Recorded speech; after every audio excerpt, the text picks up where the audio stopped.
a primeira carta de João Evangelista. Jesus entregou-se aos homens, morreu e ressuscitou, inaugurou esta nova idade.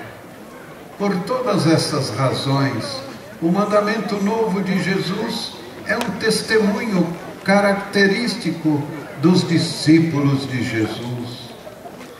A referência ao modelo ou à medida do amor, como eu vos amei, deve ser entendido tendo conta do contexto imediato, o lava-pés. E o lava-pés. E o lava-pés faz referência ao ato de Jesus que se entrega para a sua paixão e morte. Assim deve ser o amor uns aos outros. Aparentemente, este mandamento do amar uns aos outros pode ser interpretado como a redução de um preceito mais exigente e universal, que inclui também o amor aos inimigos. Mas as coisas estão assim somente se vistas de modo muito superficial. O amar uns aos outros, imposto aos cristãos, tem características especiais, porque deve refletir o amor que existe entre o Pai e o Filho. E a existência deste amor deve ser a grande característica do cristianismo, característica que deve testemunhar aos estranhos que os que praticam este amor são militantes dos discípulos do Mestre. Jesus Cristo amou os seus que estavam no mundo e levou o seu amor por eles até o extremo.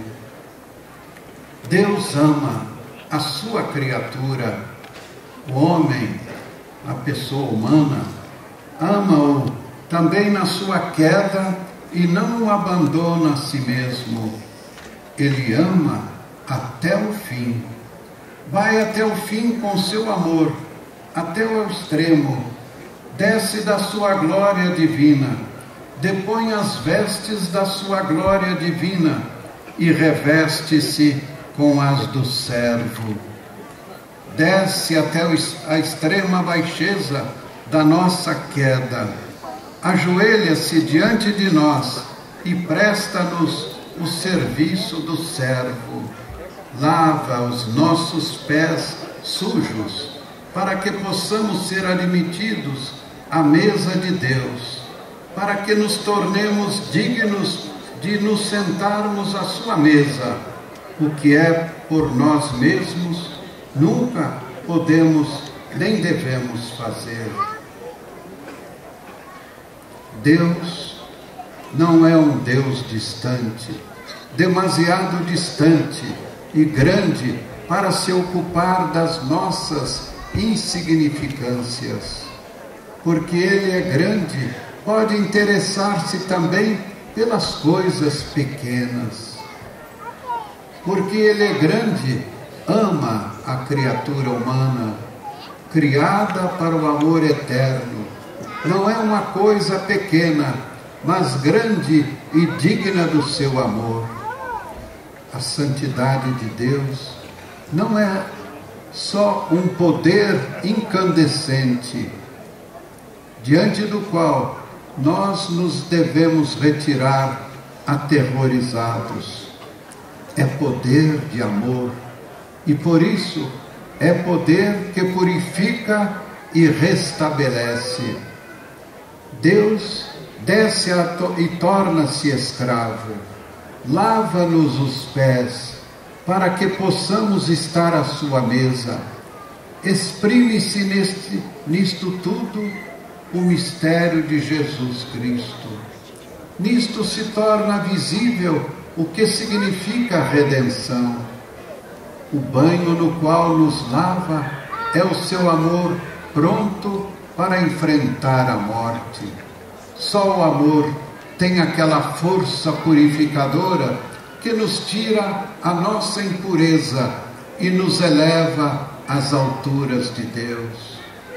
O banho que nos purifica é Ele mesmo que se doa totalmente a nós, até as profundidades do seu sofrimento e da sua morte.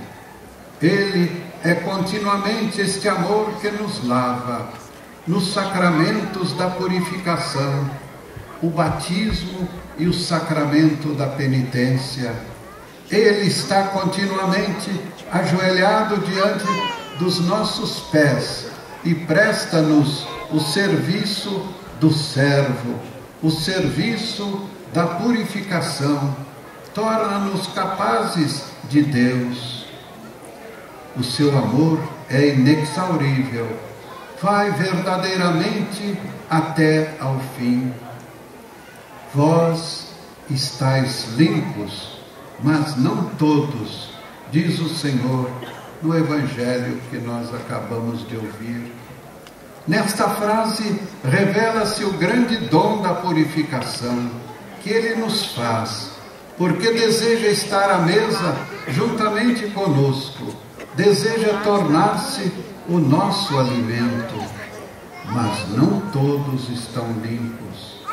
Existe o obscuro mistério da recusa, que com a vicissitude de Judas nos torna presentes, e precisamente na Quinta-feira Santa, no dia em que Jesus faz a oferenda de si, nos deve fazer refletir. O amor do Senhor não conhece limites, mas o homem pode pôr-lhe um limite. Vós estáis limpos, mas não todos. O que é que torna o homem impuro? É a recusa do amor, o não querer ser amado, o não amar. É a soberba que julga não precisar de purificação alguma, que se fecha à bondade salvífica de Deus. É a soberba que não quer confessar nem reconhecer que precisamos da purificação. Em Judas, vemos a natureza desta recusa ainda mais claramente. Ele avalia Jesus segundo as categorias do poder e do sucesso. Para ele, só o poder e o sucesso são realidades. O amor não conta. E ele é ávido. O dinheiro é mais importante do que a comunhão com Jesus, mais importante do que Deus e o seu amor. E assim, torna-se também mentiroso, ambíguo e vira as costas à verdade. Quem vive na mentira perde o sentido da verdade suprema de Deus. Desta forma, ele endurece-se, torna-se incapaz da conversão, da volta de confiante do filho pródigo e deita fora a vida destruída. Vós estáis limpos, mas não todos. Hoje o Senhor admoesta-nos perante aquela autossuficiência que põe um limite ao seu amor ilimitado. Convida-nos a imitar a sua humildade, a confiar-nos a ela, a deixar-nos contagiar por ela. Convida a nós, desorientados, que possamos sentir a vontade de voltar para casa e a permitir que a sua bondade purificadora nos reanime e nos faça entrar na comunhão da mesa com Ele, com o próprio Deus. Acrescentamos uma última palavra deste inexaurível texto evangélico: dei-vos o exemplo. Também vós vos deveis lavar os pés uns aos outros. Em que consiste lavar os pés uns aos outros? Que significa concretamente? Qualquer obra de bondade pelo outro, especialmente para quem sofre e porquanto são pouco estimados, é um serviço de lava-pés. Para isto nos chama o Senhor, descer, aprender a humildade e a coragem da bondade, e também a disponibilidade de aceitar a recusa e, contudo, confiar na bondade e perseverar nela. Mas existe ainda uma dimensão mais profunda. O Senhor purifica-nos da nossa indignidade com a força regeneradora da sua bondade.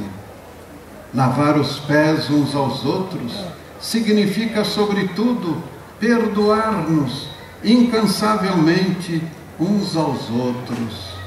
Recomeçar sempre de novo juntos, mesmo que possa parecer inútil. Significa purificar-nos uns aos outros, suportando-nos mutuamente e aceitando ser suportados pelos outros.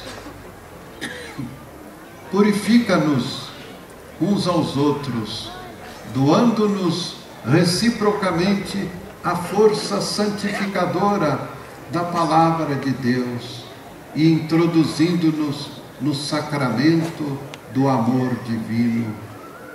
No Evangelho do Lava-Pés, o diálogo de Jesus com Pedro apresenta ainda outro aspecto da prática da vida cristã, ao qual queremos dirigir a nossa atenção. Num primeiro momento, Pedro não queria que o Senhor lhe lavasse os pés. Esta inversão da ordem, isto é, que o Mestre Jesus lavasse os pés, que o Senhor assumisse as funções do servo, contrastando totalmente com o seu temor reverencial para com Jesus, pelo seu conceito na relação entre mestre e discípulo.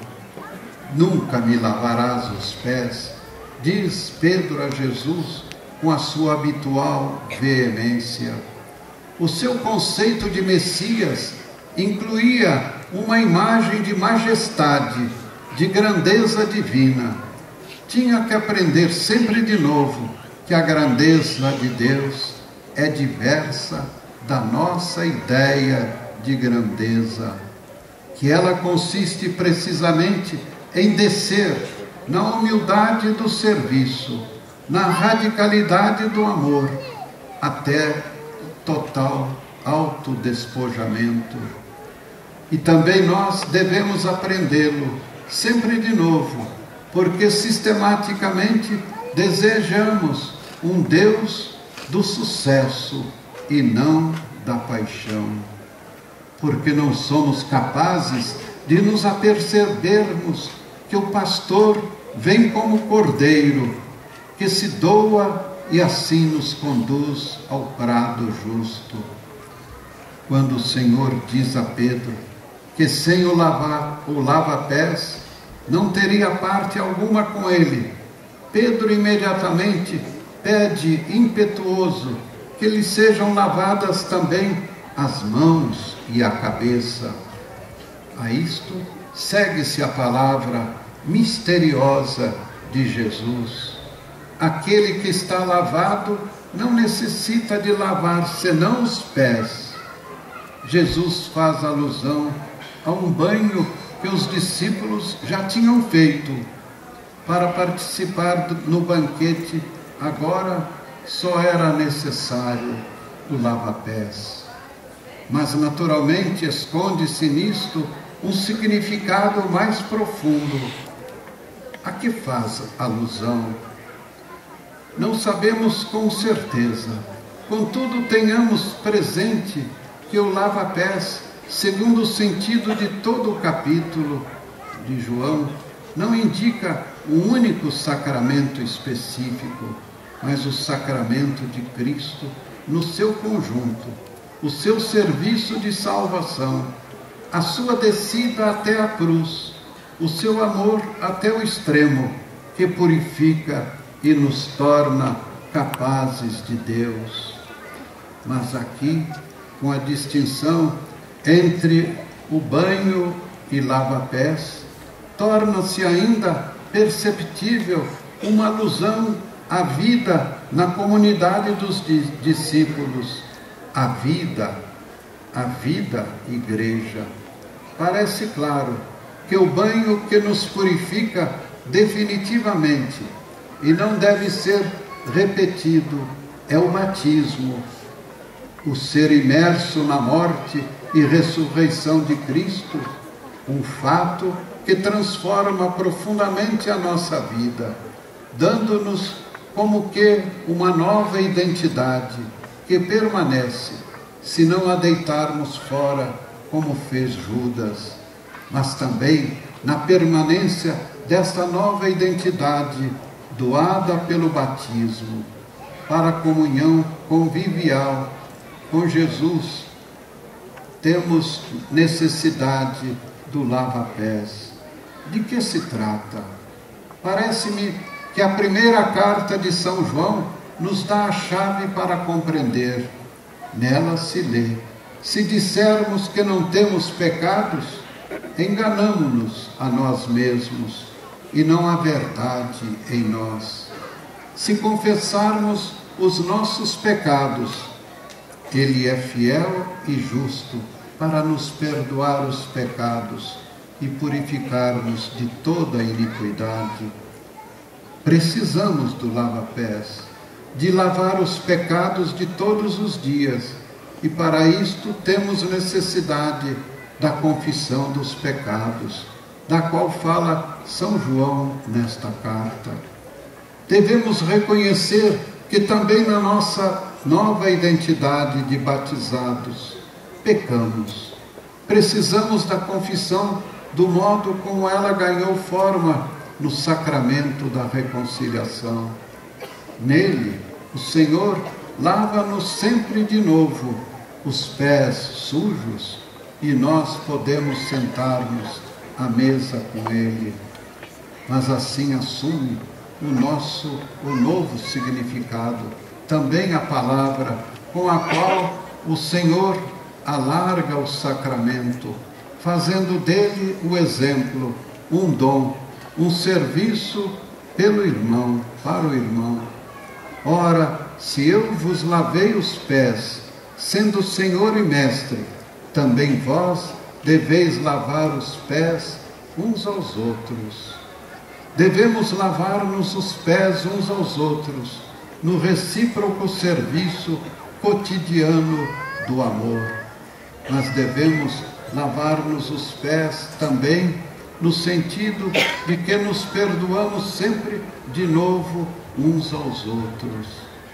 A ofensa que o Senhor nos perdoou é sempre infinitamente maior do que todas as ofensas que os outros poderão ter em relação a nós. A isto nos exorta a Quinta-feira Santa, a não deixar que o rancor para com o próximo se torne, no fundo, um envenenamento da alma. Exorta-nos a purificar continuamente a nossa memória, perdoando-nos reciprocamente de coração, lavando os pés uns aos outros, para assim podermos ir juntos ao banquete de Deus.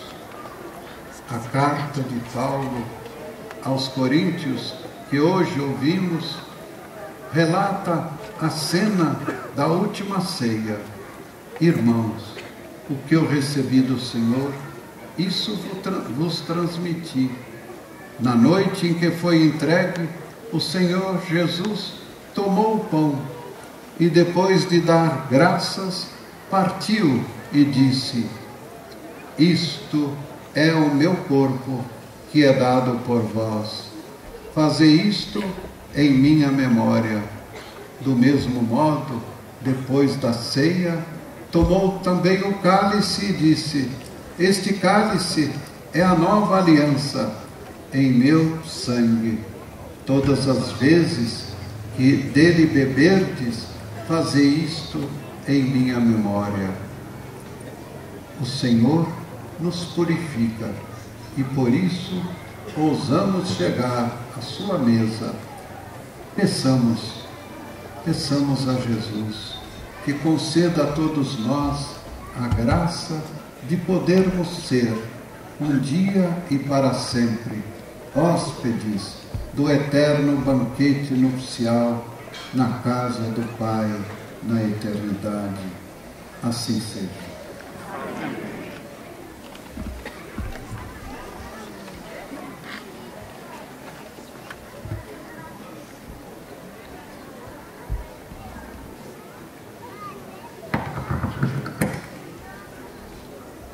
Terminado o belíssimo sermão do mandato, agora o bispo Dom Célio recebe, dele é retirada a mitra para as orações finais.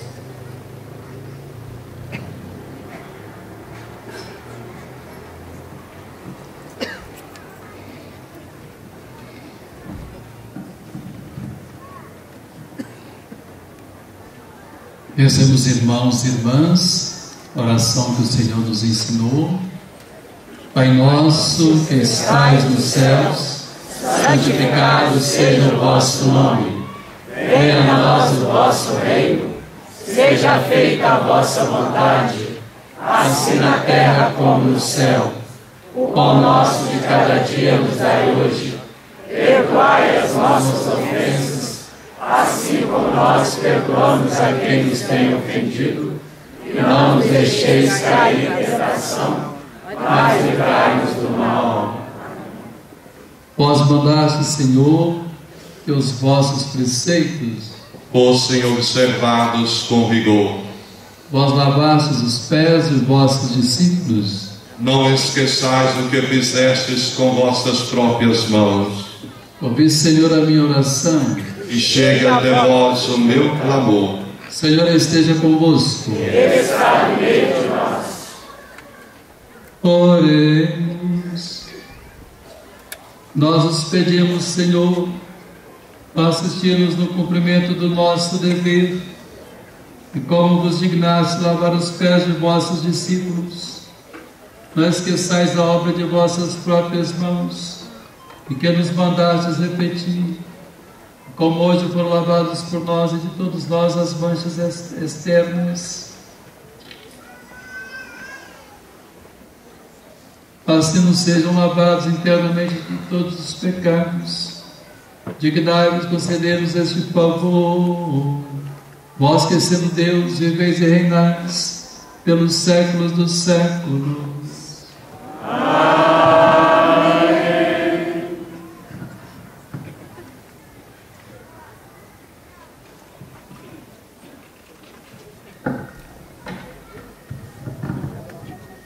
Abençoe-vos o Deus Todo-Poderoso, o Pai, o Filho, o Espírito Santo. Amém. Ide em paz, o Senhor vos acompanhe. Graças a Deus. Assim chegamos ao final dessa belíssima cerimônia do lava-pés, que foi presidida pelo nosso bispo diocesano, Dom Célio de Oliveira Goulart, com a presença do Eminentíssimo Cardeal, Dom Geraldo Magela Agnello, que proferiu o belíssimo sermão do mandato. Assim se encerra esta cerimônia em que revivemos aquilo que aconteceu no cenáculo, conforme nos narra São João, no capítulo 13.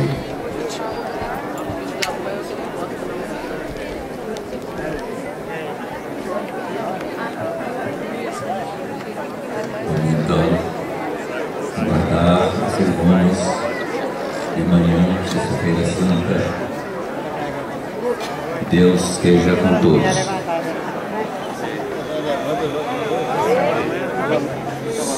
Boa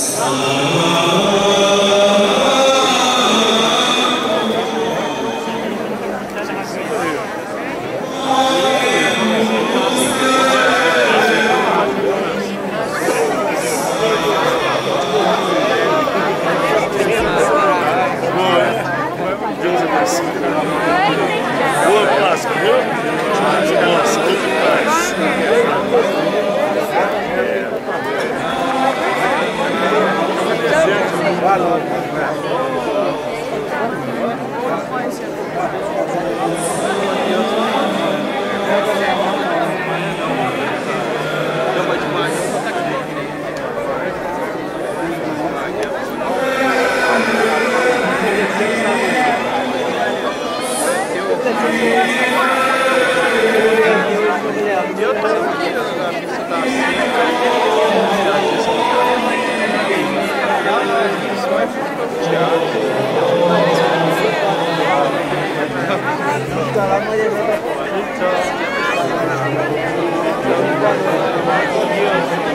Está conosco.